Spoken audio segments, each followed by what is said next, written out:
న్యాచురల్‌కి అది fertilisers use చేసేదానికి దాని ప్రొడక్షన్ అనేది చాలా హై కాస్ట్ ఉంటది. ఇప్పుడు tomato kilo first stage use చేసింది టమోటా 30 ఉందనుకో.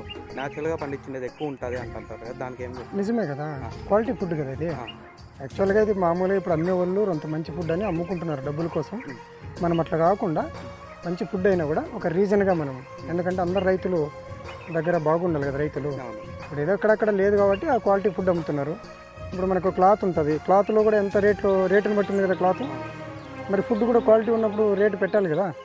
కాబట్టి అంత కాకుండా కూడా కెమికల్ ఫుడ్కి దీనికి ఒక 5 రూపాయలు ఉంటుంది. ఇప్పుడు మామూలు టమాటో బయట 5 ఉంది, మేము 25 రూపాయలు పంపిస్తున్నాం. క్వాలిటీని బట్టి ఏదైనా రేట్ ఉందా లేదా? హ్మ్. మరి ఫుడ్ కూడా ఆసుపత్రి పోకుండా మనకి అనారోగ్యం కాకుండా మంచి ఫుడ్ కదా, ఎనర్జీ మంచి ఆరోగ్యంగా ఉంటాం కదా. దానికి ఫుడ్ పెట్టాలా మరి క్లాత్కి పెట్టాలా? ఫుడ్కే పెట్టాలి. అయితే మీరు అన్నట్లు ఎక్కువ రేటు పెడుతున్నారు, అవన్నీ కెమికల్ కొంత వేసి అవి కొంత వేసి అట్లా చేశారు వాళ్ళు. మేము న్యాచురల్గా పండించే వాళ్ళకి మాకు ఆలోచనలు అట్లా ఉండవు, మాకు నార్మల్గా కొంత రేట్లు తీసుకుంటాం మేము.